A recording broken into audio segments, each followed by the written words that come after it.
Going to talk about cutting, processing, prepping wood for your campsite. And I was thinking maybe we should talk about public land ownership at some point. Yes, we will. Yeah. All right. So anyway, we are talking about First of all, cutting wood. Yeah, if you go to a public campsite, many campsites in the public domain do not allow you to scavenge for wood in the woods nearby your campsite. You are forbidden to do that, and if you do that, you do it under the shade of darkness so nobody knows. But most times you either have to buy the wood at the facility or on the premises, or you go and buy it within a certain parameter outside of that camping area based on the laws and regulations in your particular area. Typically, the wood is about $1 million a bundle, and it burns in about 5 seconds. So keep that in mind. It really does. And it is dry wood, and that's part of the gimmick to let's make it as dry as possible so it burns as quick so they have to buy more. Absolutely. So, you want to find ways to get creative. Now, if you are camping on a public campsite, they don't want you to just like pull the wood out of the woods. They also don't want you to bring in logs and you cut them up off the back of your car or truck. Right. So because of invasive species, especially I know here in our state home, Wisconsin, there's an emerald ash borer. So there's reasons for that. Now you can get creative. You can oftentimes find campsite approved wood for sale when you're driving on the way there. You'll see it at gas stations. You'll see it sometimes at outside of people's homes. Right. Within 10 miles of the state forest where the public land is in Wisconsin is the rule or law or however you want to look at it. You can't buy wood outside of that parameter of 10 miles. Right. So once we obtain the wood, now here, let's look at the other side of this. If you have your own property or you are going to a hip camp and they allow you to salvage for wood in their woods. We've gone to one, and we've gone to two separate ones, and the one allows, the other one doesn't. But if you're on your own property, then wood availability pretty much is not an issue. However, the preparation in order to use that wood for campfire and cooking is a little different in the cautionary measures in which one needs to take. You're buying the wood at the campsite, at the public campsite, you're cutting open the bag, you're putting it on the fire, boom, it's gone. Private land, you are typically using, in some instances, mechanical means in order to harvest the wood, whether it's down or you need to cut it down. So you mean like a chainsaw? Chainsaw or axe. Mm-hmm. And there are some cautionary measures one needs to be aware of. If you're cutting a tree down, there's many great tutorials online, but essentially the bottom line is know where it's going, have an escape route, and properly cut the tree so it doesn't barber chair and kill you. Right. Barber chair is whenever you don't cut it right and it starts falling and then it splinters out and kicks back and knocks anything out behind you. Right. So, you want to be aware and be safe and make the best decisions possible. So chainsaw, you're not going to typically use that at a public campsite or a hip camp. That's going to be more of a private use thing. Now, an axe or a hatchet, you potentially would take that to a public campsite because these logs, if you're looking to chop them down fine enough in order to create kindling, then a fire starter, then you can certainly do that. And a hatchet is good if you get the right kind of hatchet. And not the El Cheapo one we bought on sale that we had to resharpen once we got it. Typically, the hatchet has a hammer or a flat surface in which you can take 10 stakes in, or nail something in, or pound something in, or whatever you need. It's a hammer. Right. It's dual purpose, basically. And so then we have the hatchet. Then we have what's called a bow saw or a folding saw. Yeah. And those are the same, but not the same. Right. A bow saw is a large, up to 30 inches, in most cases, 24, 30 inches. It's got a hoop on it where you can cut wood. A folding saw is like a giant pocket knife. That's a saw. And these are typically more user-friendly for smaller applications.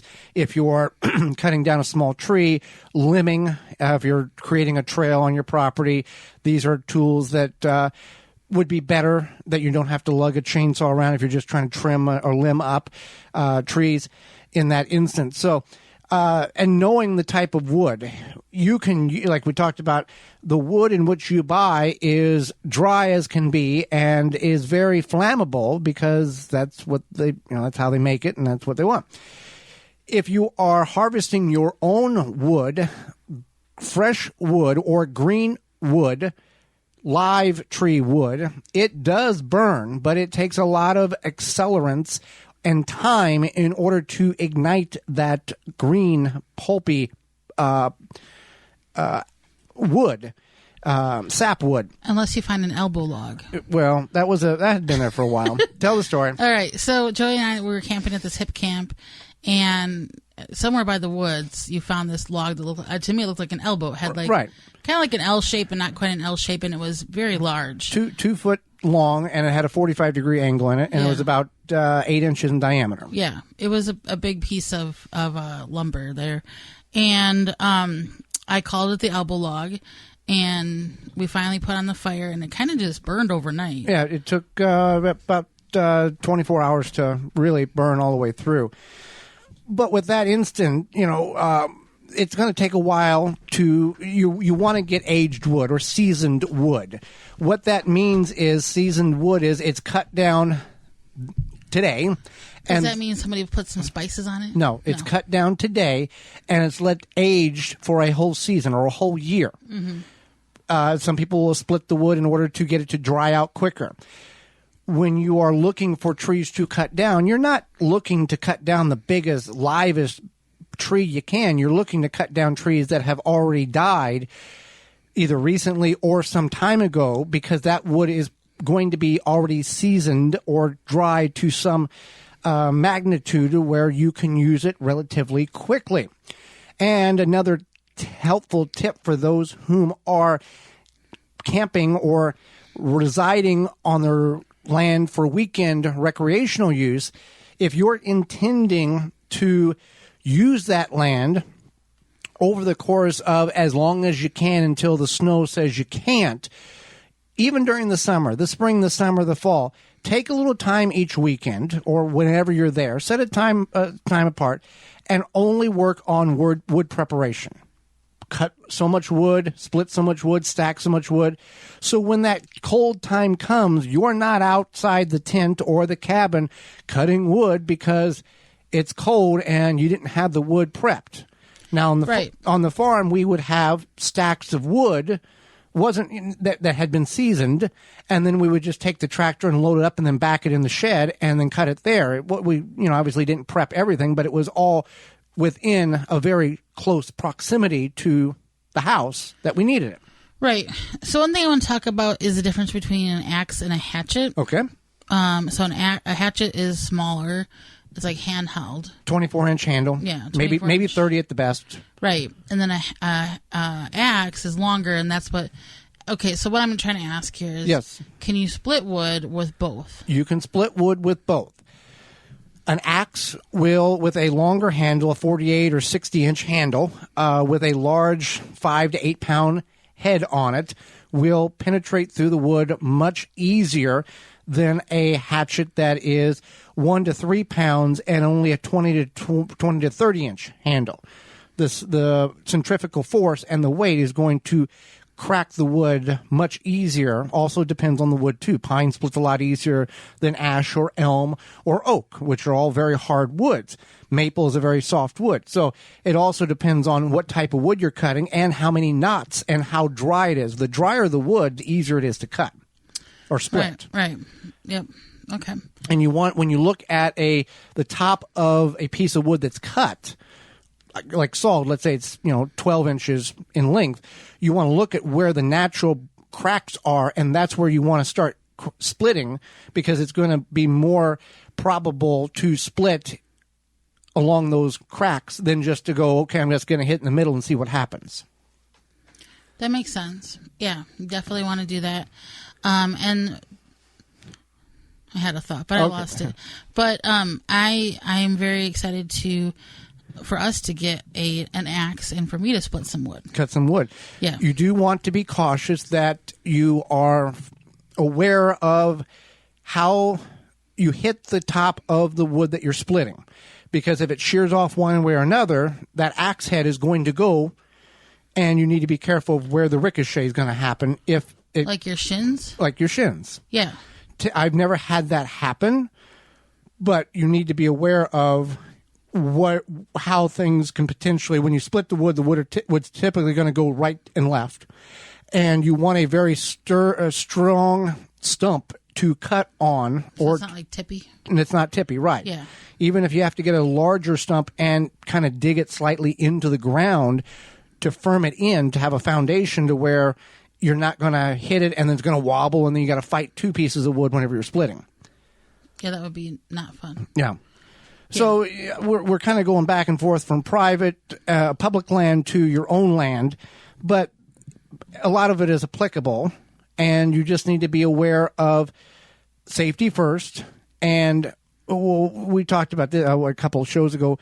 You were hiking, and there was a individual or people who money was not an issue because they wanted a lot of wood. Oh, yeah. That's right. It was at a popular state park, and I was parked by the ranger station, whatever you want Ranger to call danger. it. No, that's not right. Ranger station. That's stranger danger. And they were by the wood pile, and they were putting the wood in their SUV. And in Wisconsin, it comes in giant, well, I call them onion sacks, where they pack enough, about the size of what a diameter of a 5-gallon bucket. They slide it in the bag and charge you $6 to $8. These were some sort of twine straps. They were wrapped around. It just probably depends on who the supplier is. But yeah, they were adding these bundles to their SUV, and then the lady said to her friend, "Okay, that's blah blah blah. Go tell the guy." And it was like 20. I don't know how much it was. It was like more than I say 70 or something. I think you said 54. More than you would have felt comfortable burning up in a weekend. Yeah. And then she was like, "I don't know if I have cash." And they're like, "I think they take cards." And okay, if they take cards, then we'll do 2 more or whatever. I don't know. So, yeah, that's a thing. And as I know the state park well, and there are places you can buy wood outside of the state park that are cheaper. But still, you're looking at, realistically, you put all the wood you bought, let's say it's $7, on the fire at once, it's gone in about an hour. You've got to really pace yourself, or go, okay, we're going to have a really tiny fire until we need to cook, and then we're going to have really a lot of fun for 25 minutes until it's all burnt up, and then that's it. That's the thing, is that I understand people got to make money, but come on. Right. But I'm just saying that if you, first of all, if you are camping during the summer and it's 80 degrees out, why are you having a fire? Bugs. Yeah, to that keep makes the sense. bugs away. Okay. Second of all, if you are camping and it's 40 degrees out, then you need to figure something out, because if you're using the wood to keep you warm, that's totally valid, but it can get costly. Well, at that one hip camp that we were at, where you were allowed by the owners to salvage for wood in the woods, we had a very large fire because the wood was not, you just keep bringing it out and piling it on. It was very enjoyable. And that's the way on your own private land. If you have 1 acre, that's a little different than if you have 40. If you have 40 acres, you don't feel too bad about using down trees first, and then, okay, that tree's dead, let's cut that one down. If you have 1 acre and you only have a couple of trees on it, then you're kind of in the public campground mindset of, I don't have enough trees to burn here.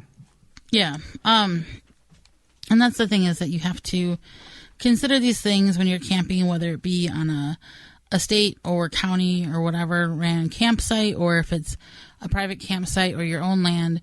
You want to think about how you're going to make a fire, keep a fire going, if you're going to cook over, etc. For more information, please visit thewisconsinvegetablegardener.com.